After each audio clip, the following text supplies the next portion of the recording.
Sevilla Stadium is the final destination for all teams dreaming of going far in this competition. Now, the excitement levels will remain high when the knockout phase begins in February, but who will take on who? That's what we will find out very shortly indeed. Time to invite on stage the man who will be the master of draw proceedings, the UEFA Deputy General Secretary, Giorgio Marchetti.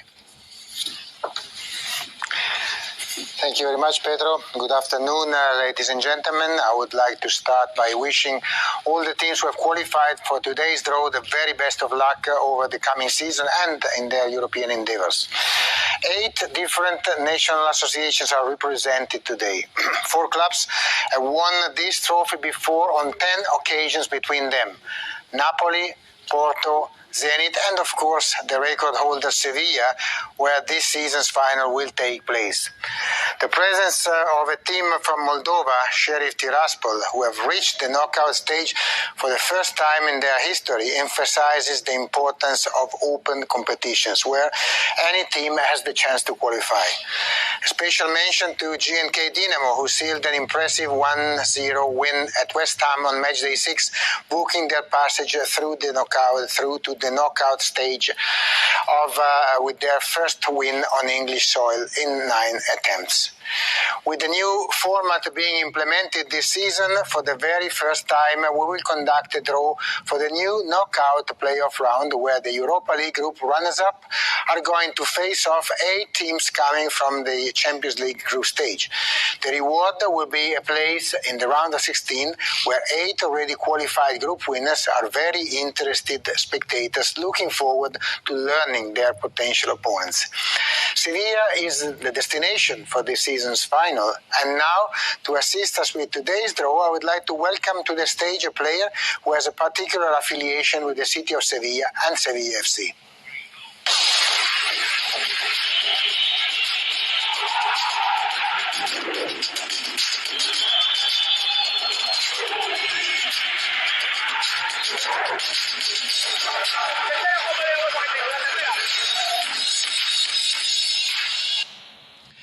Ladies and gentlemen, please welcome on stage our special guest for today's draw, Andrés Palop. Thank you, Giorgio. Buenas tardes, Andrés. It's a pleasure to have you here. Of course, you have such a fantastic history in this competition. And before you get going with the draw, I would like to ask you a couple of questions. First of all, who has impressed you so far on the way in this competition so far? Sí, hay grandes equipos, equipos que ya están en octavos de final, como Leverkusen, como Lyon, son equipos importantes que han hecho muy buena fase. Luego equipos que vienen de la Champions, como el Barcelona, el Sevilla, equipos importantes, Dortmund. Y luego, evidentemente, un equipo que me llama mucho la atención es el Nápoles, ¿no? Ha hecho un gran fútbol, atractivo, y sobre todo tiene un gran entrenador como Sarri, que propone siempre muy buenas ideas.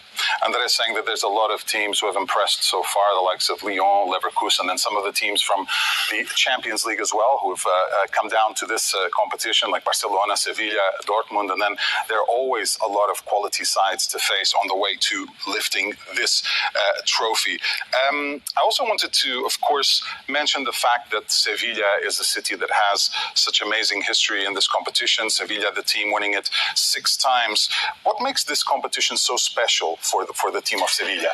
Sí, esta competición para Sevilla es como si dijéramos una competición madre, es donde nace toda la historia del Sevilla a nivel europeo, a nivel de nombre, es donde más nombre se ha creado en el fútbol europeo, ¿no? Por lo tanto, hay una motivación especial. Es cierto que viene de la Champions, donde recala nuevamente en la Europa League, pero que tanto el club como la ciudad, como su afición y los jugadores tienen una gran motivación para volver a defender este título. Andrés saying that really this competition and this trophy, the competition is kind of the mother of all competitions when it comes to European tournaments, because that's where Sevilla have made history so far. This season they've come from the Champions League, but now the city, the fans, and the club are all intent on challenging for the title. Finally, I wanted to ask, what can we expect from Sevilla, the city, for the final, and tell us a little bit about the passion that fans there have for football. Sí, Sevilla es una de las mejores ciudades del mundo para visitar, para conocerla. Tiene un gran clima, gran gastronomía y sobre todo en el fútbol hay un gran ambiente, un ambiente de fútbol total donde se disfruta muchísimo y creo que es un escenario como Ramón Sánchez Pizjuán recién remodelado donde van a poder disfrutar de una gran final y de una gran ciudad junto a la gente, ¿no? a la gente de calle que es muy atractiva. We can expect a great final with fantastic atmosphere at the remodeled Sánchez Pizjuán stadium, and obviously you can eat very well in the city. It's a very warm city as far as being hospitable, so he's sure it will be an unforgettable occasion for all those who travel to Sevilla for the final. Andres, now it's time to get down to business and help us with the draw. I'm going to pass the floor over back to Giorgio, who will help lead all the proceedings. I'm just going to get by you here. Thank you. Thank you very much, Andres, for your insights. And we, of course, are all looking forward to the May's final. We are almost ready to commence the draw. And before we do so, I will invite on stage Michael Herzegvet, head of club competitions, who will assist in this draw and will first explain the technical procedure. Thank you, Giorgio, and good afternoon. For today's draw, every runners-up from the UEFA Europa League group stage will be drawn against the teams that finished third in the UEFA Champions League group stage. Clubs from the same association cannot be drawn against each other. The UEFA Champions League clubs play the first leg at home. Each of the 8 pairings will be determined by drawing one of the UEFA Champions League club first, then one of the eligible runners-up. The 8 balls containing the names of the UEFA Champions League clubs are already placed in front of Giorgio in his ball, while the balls containing the names of their potential opponents are picked from the 8 different runners-up pots just in front of me. After drawing each UEFA Champions League club, the computer will indicate which runners-up can be drawn in accordance with the conditions explained, and the relevant ball will be placed into the other ball every time.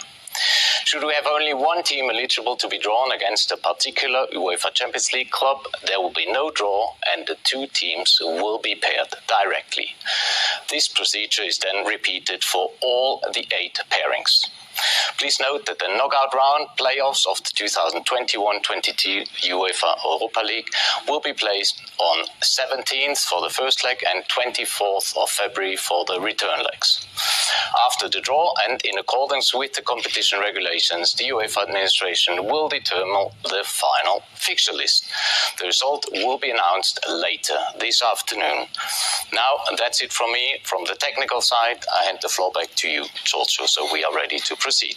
Yes, and as we are ready to proceed, let's read out the names of the 16 clubs involved in the draw of today. We start with the UEFA Europa League group runners-up. It's Rangers FC, Real Sociedad de Football, SSC Napoli, Olympiacos FC, SS Lazio, SC Braga, Real Betis Balompié, and the GNK Dinamo. Among the unseeded teams, those coming from the UEFA Champions League group phase, we have RB Leipzig, FC Porto, Borussia Dortmund, FC Sheriff Tiraspol, FC Barcelona, Atalanta BC, Sevilla FC, and Football Club Zenit. So everything is ready. I am ready to draw the first unseeded club, one of the 8 clubs coming from the Champions League group phase. And the first club drawn is Sevilla FC, who are hosts for the next final. The record 6-time winners, and for Sevilla FC we have all the possibilities except the 2 Spanish clubs, Real Sociedad and Real Betis. So 6 possible opponents for the most successful club in the UEFA Europa League.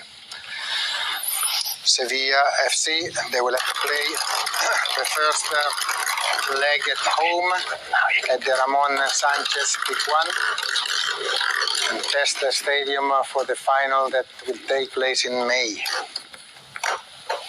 And Sevilla will face in this round GNK Dinamo. GNK Dinamo. So GNK Dinamo from Zagreb will travel to Sevilla. GNK were quarter-finalists last season, where they struck their best result ever in a UEFA Cup or UEFA Europa League campaign. Now it is the turn of Atalanta. Atalanta, they can face all the remaining teams except Napoli and Lazio. Atalanta were in the quarterfinals of the UEFA Cup in 1991, but also in the quarterfinals of the Champions League much more recently, 2020, when the quarterfinals were held in the context of a tournament in Lisbon due to the exceptional situation. Olympiacos are the opponents for Atalanta, so this pairing is defined as Atalanta versus Olympiacos. 9th time in the UEFA Europa League knockout phase for Olympiacos, which is a record level with Ajax and Napoli. RB Leipzig. For Leipzig, all opponents are possible among the seeded teams, so they have 6 opportunities. Leipzig, quarter-finalists of the competition in 2018, and they reached the quarter-finals in their first ever participation.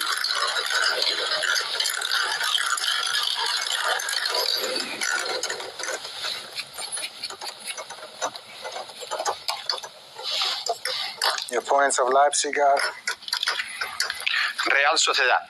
Real Sociedad. So Real Sociedad, quarterfinals of 1989.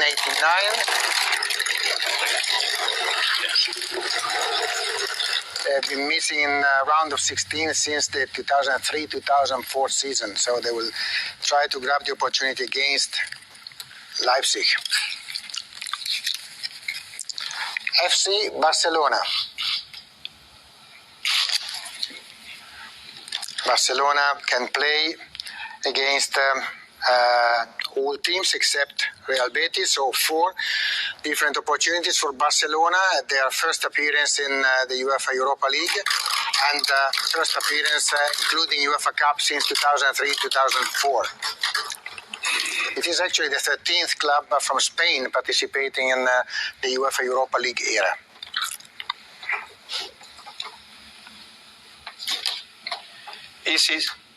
Napoli. So Barcelona against Napoli. So this is really a great tie that we are looking forward to. Napoli winners in 1989. After scoring 15 goals in the group stage, only Lyon scored more.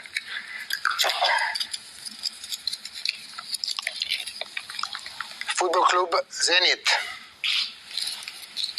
Zenit St. Petersburg, and for Zenit we have 4 possibilities, all 4 remaining seeded clubs: Rangers, Lazio, Braga and Real Betis.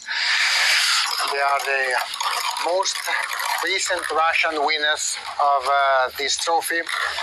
They won in 2008, same year as they won the UEFA Super Cup.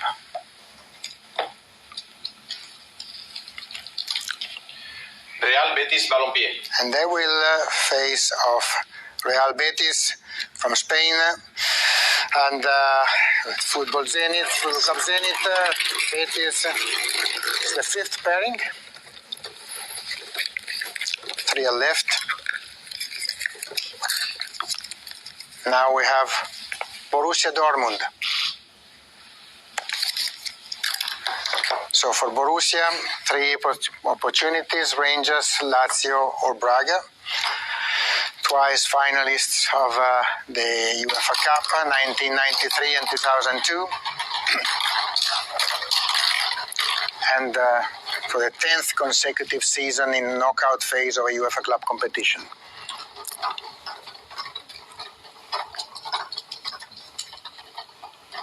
Rangers. Borussia Dortmund versus Rangers FC, the finalists of 2008.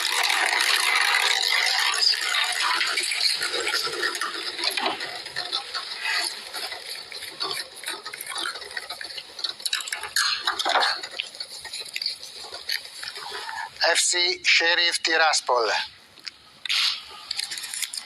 The surprise of Champions League. We have only one possibility for Sheriff.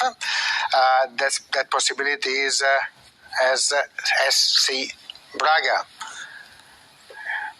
as it is shown on this paper. SC Braga. So, for Sheriff Tiraspol versus Braga, and we have only one last pairing left. The pairing we'll see as a home team of the first leg, FC Porto. The winners in 2003 and 2011, and they will face the only team left in the pot of the seeded teams, which is the team that Andres is showing us in a second. Is Lazio. So Porto Lazio seals this draw. That's the last pairing of this knockout playoff round. Thank you very much, Andres, and the floor is back to Pedro. And what a pairing it is. Let's recap the results of this playoff draw. Sevilla taking on Dinamo, Atalanta facing Olympiacos, Leipzig versus Real Sociedad, Barcelona-Napoli. Then we've got Zenit, Real Betis, Borussia Dortmund, Rangers, Sheriff Tiraspol, Braga, and FC Porto versus Lazio. Let me remind you when those matches take place. First legs on the 17th of February, the return matches on the 24th of the same month. That really